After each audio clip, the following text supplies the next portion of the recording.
Hierdie aanbieding fokus op die verband tussen roeping, gewete en evangelie verkondiging en gaan die apostel Paulus se roeping dan as voorbeeld hiervan gebruik. Daar is 'n raaiselagtigheid by Paulus se evangelie. Aan die een kant sê hy dat dit 'n openbaring deur Christus is. Hy stel dit so, die evangelie wat ek verkondig is nie deur 'n mens uitgedink nie, ek het dit ook nie van 'n mens ontvang of by 'n mens geleer nie, inteendeel, Christus het dit in 'n openbaring aan my gegee.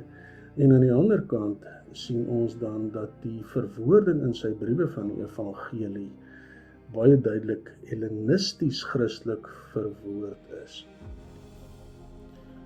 Die weergawe van die apostel Paulus self in Galasiërs 1 oor sy roeping is die mees betroubare bron daaroor, en ons gaan daarop fokus. Die Handelinge 9 vertelling wat vir ons die mees bekende is, dateer baie later en het baie verskille teenoor dit wat Paulus self in Galasiërs 1 vermeld. Die Pseudo-Clementynse homilie dateer uit die 4de eeu en daarom ook nie histories so betroubaar nie. En in 1 Korinte 15 praat Paulus oor die verskyning van die opgestaane Here aan hom, sonder om dit in verband te bring met sy roeping. Om te verstaan waarom Paulus praat oor sy roeping in sy brief aan die Galasiese gemeentes, moet ons die konteks verstaan. Hoe die gemeentes ontstaan het, is dat Paulus op sy reis daardeur siek geword het, hulle hom versorg het, hy die evangelie aan hulle verkondig en daar het gemeentes gevorm. Toe hy gesond genoeg was, het hy van daar af vertrek en kort daarna ontstaan 'n probleem dat vanuit die Joodse Christendom mense daar begin leer het dat die gemeentes ook die Joodse wet moet onderhou. In die Galasiërbrief gebruik die apostel Paulus 'n spesifieke retoriese strategie wat ontwerp is vir mense wat deur advokaat verdedig moet word in die hof waar hulle aangekla is. En vir Paulus is die klag teen hom dan dat sy evangelie kort kom aan nakoming van die Joodse wet, en sy verdediging is dat 'n mens alleen in Christus glo om in die regte verhouding met God te stel, en hy wend 'n hele aantal retoriese tegnieke aan om dit te bevestig. Paulus se roeping word dus aangebied as 'n openbaring van Christus as 'n soort misterieuse gebeure wat antropoloë vir ons verklaar as dat dit moontlik 'n alternatiewe bewussinstoestand kon gewees het, maar wat deur Paulus self doelbewus ingekleef word op die patroon van die roeping van Ou-testamentiese profete. Paulus se evangelie fokus dan op die gekruisigde Christus en dat geloof in hom die kern is waarom sake vir gelowiges wentel en nie meer nakoming van die Joodse wet nie. Paulus se evangelie volg inhoudelik nie temas wat ons vind by Jesus se prediking nie, en ook nie by die Palestynse tradisie of die Joods-Christelike evangelie verwoording nie. Paulus se verwoording is tipies van die hellenisties Christelike verwoording van die evangelie.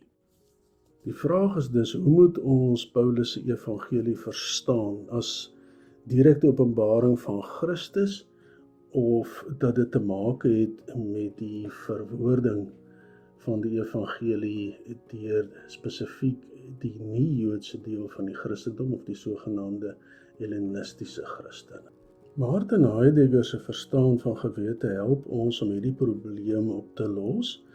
Hy verstaan gewete nie soos ons gewoonlik dat die gewete soos 'n regter terugskouend werk en jou dan skuldig verklaar en jy het 'n skuldige gewete, of dat jy 'n goeie gewete het wanneer jy goed gedoen het nie, of 'n gewete wat jou sou waarsku om nie die verkeerde te doen nie. Vir Heidegger is gewete iets wat jou vorentoe roep na autentisiteit toe, weg van nie-autentisiteit, weg van 'n lewe wat bepaal word deur ander mense se norme. Gewete roep jou met ander woorde na jou volle potensiaal toe om die mens te word wat jy werklik waar kan wees. Hoe Paulus autentieke eksistensie verstaan, vind ons na die verhalende gedeelte oor sy roeping en ook die vergaderings by Jerusalem en Antiochië, wanneer hy dit dan opsom en dit eintlik by 'n gevolgtrekking kom by Galasiërs 2 vers 19 tot 20 en 'n aantal ek-stellings. Autentisiteit word soteriologies verwoord. Paulus sê, ek is dood vir die wet, ek lewe vir God. Ek lewe nie meer nie, maar ek is dood en Christus lewe in my.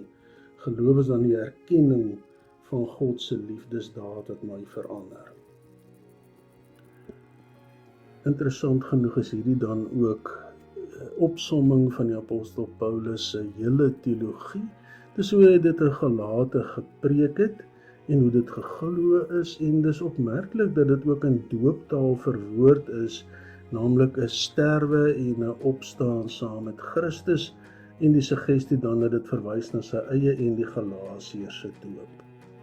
Vir Paulus is nie autentieke bestaan dan waar daar naas Christus vereistes van die Joodse wet gestel word. So Paulus skep doelbewuste kontras tussen homself as profeet wat ook apostel is teenoor die ander wat net apostels is.